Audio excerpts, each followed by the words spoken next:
नमस्कार, आप देख रहे हैं परफेक्ट मिशन लाइव। मैं आपके साथ अक्षता मौर्य। आइए रुक करते हैं खबर की ओर। संजय निषाद पर लगा टिकट के बदले आर्थिक शोषण का आरोप। जनपद मिर्जापुर में मंझौल विधानसभा सीट पर उपचुनाव में भाजपा ने जैसे ही सुष्मिता मौर्य के टिकट की घोषणा किया, तभी से निषाद पार्टी में विरोध की आवाज मुखर हो गई। बताते चले कि सिटी ब्लॉक के वीरपुर गांव के प्रधान पुष्प लता बिंद और उनके पति हरिशंकर बिंद ने शनिवार को प्रेस वार्ता का आयोजन कर निषाद पार्टी के राष्ट्रीय अध्यक्ष संजय निषाद पर आर्थिक शोषण का आरोप लगाया। देखिए पूरी रिपोर्ट। मिर्जापुर से घनश्याम ओझा की रिपोर्ट। क्या संदर्भ है और प्रेस वार्ता का यही संदर्भ है कि हमारे साथ जो ठगी हुई है, जो हमको प्रताड़ित किया गया है और उसी के संबंध में हमने प्रेस वार्ता रखा है। मैं आप प्रेस मीडिया वालों से यह कहना चाहता हूं कि यह किसी विशेष पार्टी के लिए नहीं है और न किसी के हित के लिए है और न किसी के नुकसान करने के लिए है। और भारतीय जनता पार्टी एक लोकतांत्रिक पार्टी है और परिवारवाद नहीं है। और संजय निषाद ने परिवारवाद किया है और मेरे साथ ठगी किया है। खजाने की चाबी दिखाते दिखाते मेरे ही खजाने को लूट लिया। खजाने की चाबी दिखाते दिखाते मेरे ही खजाने को लूटा और उन्होंने बुलाकर दिल्ली कहा कि तुम्हें दिल्ली में खजाना है और दिल्ली में रहो। 18 तारीख से लेकर 23 तारीख तक हमको दिल्ली में रोके रहे और उन्होंने खजाने की चाबी दिखाने के बाद हमें को खजाना लूटा और उनका दोबारा चरित्र सामने आ गया। हमको जब उनको टिकट नहीं था तो आवेदन के नाम से मुझे 5 लाख रुपया क्यों जमा करना? यह मैं डॉक्टर संजय निषाद से यह क्वेश्चन करना चाहता हूँ, जवाब मांगना चाहता हूँ। जब उनके सीट ही नहीं थी तो उन्होंने हमसे 5 लाख रुपया क्यों? दोबारा उनके प्रदेश अध्यक्ष ने मुझे 18 तारीख को फोन करके कहते हैं कि महामना आपको दिल्ली बुलाए हैं, आपको टिकट वहाँ फाइनल हो रहा है, तत्काल पहुँचिए और कुछ लेते जाइए। हमने कहा कि एयरपोर्ट से मुझे जाना है, ज़्यादा पैसा लेकर जा नहीं पाऊँगा, कारण कि जो भी हो सके हम कहा बहुत अधिक से अधिक 10 लाख रुपया ले जा सकते। 10 लाख रुपया मेरे किसी तरह से मैं एयरपोर्ट के माध्यम से दिल्ली पहुंचता हूं और उनसे उनके कमरे पर मिलता हूं और उनके ही जिस रूम में वो सोए थे उसमें मैंने 10 उनको दे दिया और उन्होंने कहा बाबूजी जो आप पार्टी के लिए फंड के लिए आप बोलेंगे मैं सेवा करने के लिए तैयार हूं, लेकिन मुझे आशीर्वाद दीजिए। यदि आशीर्वाद न दे पाएँ या किसी भी की समस्या है तो हमको बख्श दीजिए, हम जाएँ। और किसी पार्टी ने हमको ऑफर किए हैं, मैं चुनाव लड़ूंगा। मैं इतनी मेहनत किया हूँ, मैंने इतना प्रयास किया हूँ। आप लोग देखे होंगे मेरी बड़ी बड़ी होल्डिंगें लगी थी, बड़े बड़े ऐसे तो प्रचार होता नहीं है। हमने कम से कम 50 लाख रुपया खर्च किया। उनके जो भी पदाधिकारी यहाँ आते थे विधायक के नाम से 50,000 1 लाख रुपया ले जाते थे और उनकी सेवा भी हमारे स्तर से होता था। जो भी मीटिंगें होती थी उसमें भी मेरा द्वारा खर्च किया गया और अंत में आकर उन्होंने मेरे साथ छल किया और मेरे टिकट को नहीं दिया। और मुझे एक बात भरोसा हो गया जब उन्होंने सुनील बंसल से मिलवाए और सुनील बंसल ने मेरे हाथ को पकड़ा और 5 मिनट तक पकड़े रहे। यह मुझे भरोसा हो गया कि मुझे टिकट मेरा फाइनल होगा। लेकिन जब सूची निकलती है तो सूची में मेरा नाम नहीं रहता है और उसमें आप सूची देख लीजिए, आप लोगों के पास सूची है, उसमें जरूर स्कैनिंग लगता है।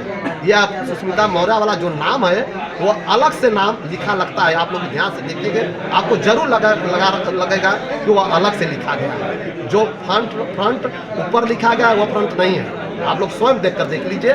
मेरा नाम वहाँ से भी बधाई मिल रहा था, प्रशासन स्तर से भी बधाई मिल रही थी और सभी स्तर से मिल रही थी। लेकिन ऐसी कौन सी परिस्थिति आ गई कि हमारा टिकट। आप कितने दिनों से संजय जी से इस मामले में संपर्क में थे? लगभग साल भर से पहले। तो आपको ये भी पता है कि एनडीए अपनी सीट उनको दी थी, तो ये तय नहीं था कि अगली बार उन्हीं को वो मिलेगी, चूंकि वो। लेकिन हमको तो उन्होंने बुलाया ना, हमको तो संजय निषाद ने कहा कि मेरा टिकट है, मैं तुम्हें दूंगा। या तो उन्होंने हमको गुमराह किया ना, उन्होंने बता देना चाहिए। अच्छा आप ही बताइए, जब उनको सीट नहीं था नामांकन कराने का मतलब आप भी बता दीजिए। जब आपको यह अधिकार ही नहीं है तो आप नामांकन करा के 55 लाख रुपया क्यों वसूल रहे हैं? हम लोगों को क्यों बेवकूफ़ बना रहे हैं? आप बीजेपी के शीर्ष नेतृत्व से इस मामले में मिले, अपनी बात रखी? नहीं, हमने बीजेपी से मेरा कोई नहीं था और बीजेपी से मेरा कोई शिकवा शिकायत नहीं है।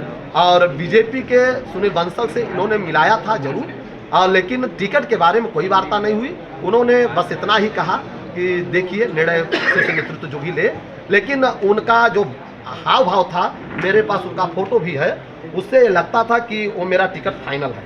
वो लगातार मेरे फोटो को आपने देख लीजिए, इस फोटो में है, वो मेरे हाथ को लगातार पकड़े हुए हैं। सारे लोग नहीं पकड़े हैं, लेकिन इन्होंने मेरे हाथ को पकड़ लिए। आप 5 मिनट तक लगातार पकड़े थे, जिससे लगता था कि मेरा टिकट फाइनल है। और जो जहाँ से सूची बन रही थी वहाँ से भी मुझे अवगत हो गया था कि मेरा नाम फाइनल है।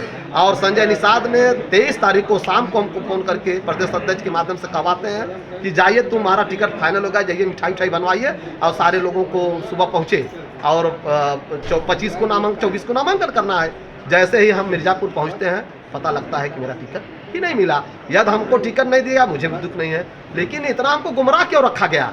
वो मेरे हम उनसे भगवान मानते थे ना, वो हमको 5 हथियार दिए थे ना, पार्टी झंडा सब दिए थे कि आप 5 हथियार लेकर अपने पार्टी को आगे बढ़ाना। हम तो उनको भगवान मानते थे। देखिए, आज भी हमका फोटो लगाए हुए हैं, मेरे ऊपर लगा हुआ है।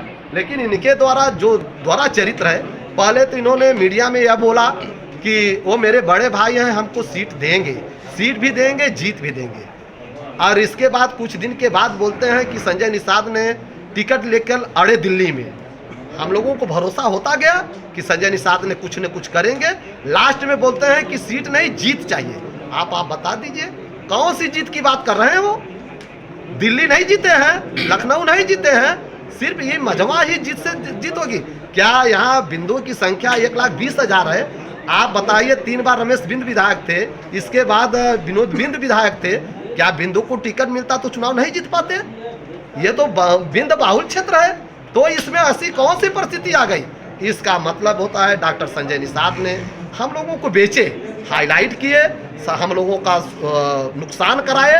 और जैसे ही हम लोगों का, जैसे बकरे को पाला जाता है और उसके बाद घर में ही बलि चढ़ाई जाती है, उसी तरह से संजय निषाद ने हम लोगों के साथ किया। अच्छा, हम लोगों को बलि चढ़ाया। आपको टिकट नहीं मिला या जो भी कारण से नहीं मिला, अब इसके बाद अगला कदम आपका क्या होगा? ये आपने लोगों को मैं बैठक करूंगा, जो मेरे शुभचिंतक हैं वो आएंगे और हम लोगों को आपस में बात विचार करने के बाद जो भी निर्णय होगा। इस खबर में बस इतना ही। बने रहिए परफेक्ट मिशन लाइव के साथ।